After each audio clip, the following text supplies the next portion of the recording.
The most splendid way to travel from Siliguri to Darjeeling is by way of the Darjeeling Himalayan Railway.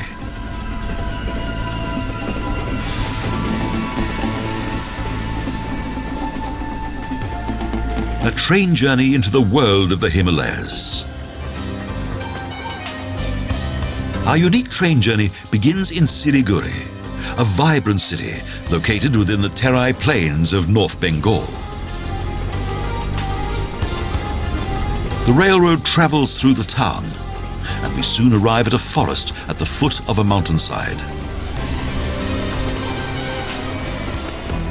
After a short journey, the train stops in Sukna. The architecture of the railroad can be seen throughout the entire journey. It's part of the character of this particular railroad. It's still hot and humid, but this will soon change. We ascend the hill relentlessly. For most of the time, the single-track rails run parallel with the road. This section contains several bends. What lies beyond the next, nobody knows. We arrive at Rongtong Station. Passengers take advantage of the short stop to get off the train. There's much difference in altitude to grow accustomed to, and the journey lasts for 10 hours. British engineering made this pioneering work possible, an 88-kilometer railroad connection to the mountain world of the Himalayas.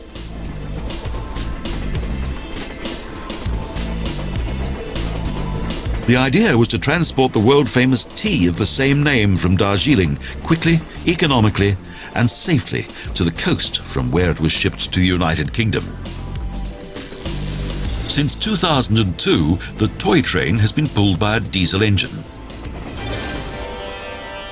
The stop in Tintaria was once traditionally used for tea time, a short break, in order for passengers to become accustomed to the change in both climate and altitude. The train climbs to an altitude of more than 2,000 meters, negotiates 873 bends, and crosses 554 bridges. The next station is Gayabari, at an altitude of 3,400 feet.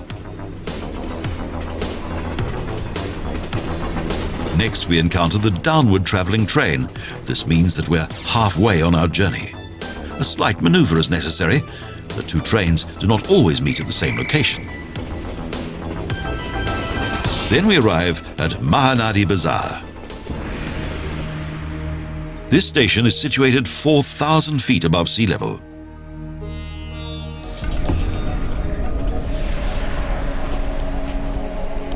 The speed gradually decreases. It becomes cooler, and the sun disappears behind the mist. We travel into the clouds and leave the heat behind. The mountain slopes are ideal for the cultivation of tea, so people began to settle here, and the area soon prospered.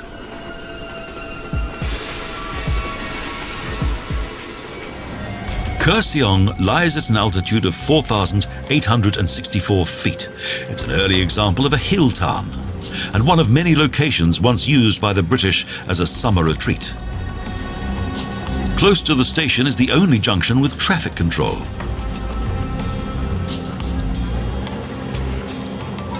The stop here lasts a little longer than usual, and passengers are immediately plagued by local traders. In a small outbuilding, there are two old steam engines that were brought here from Glasgow, where they were manufactured at some time between 1899 and 1928. It was quite a feat getting them to this altitude.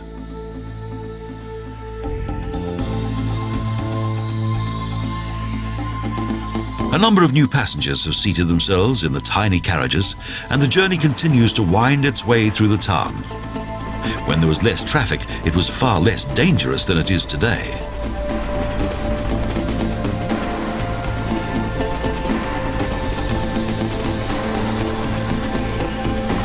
Wooden buildings announce the next settlement.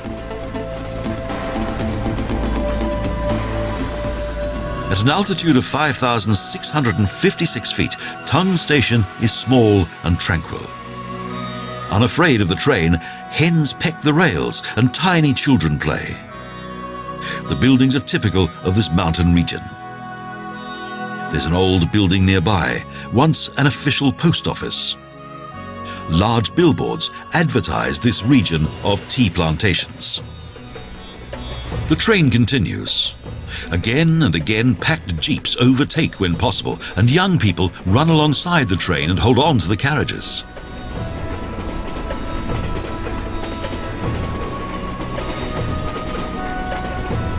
As we go higher, the mist becomes thicker, and it's also becoming colder. Soon the buildings of the next settlement emerge from the mist. We have reached Sonada Station at an altitude of no less than 6,552 feet. Here, life takes place on the street and the people are dressed for the cold.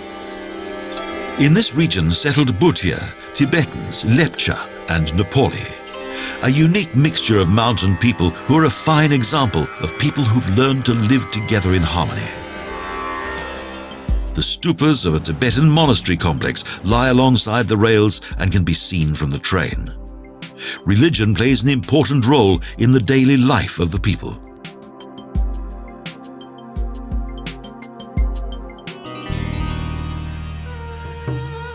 Sonada Station is located in the heart of the village.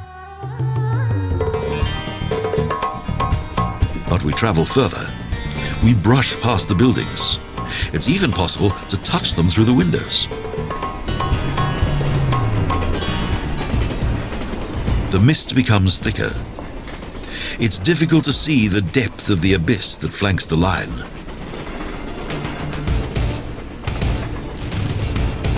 At Jore Bungalow, the road vehicles must stop so that the train can travel through the village. Finally, we arrive at Ghoom station, at 7,407 feet, the railroad's highest point. The station looks sad and bleak in the mist.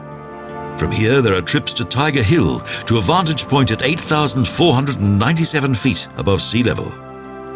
Fortunately, the mist gradually clears, revealing the impressive peaks of the Himalayas.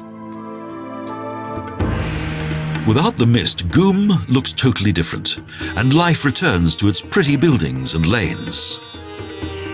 The people here earn their living from the region's tea plantations. The Yiga Choling Monastery in Ghoom dates back to 1850. It's located 100 meters from the railway station. It's a place of relaxation and meditation.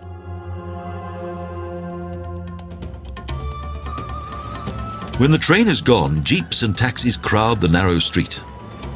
Also in Ghoom, the railway station is situated in the center of the village and lies at the highest point of the mountain pass.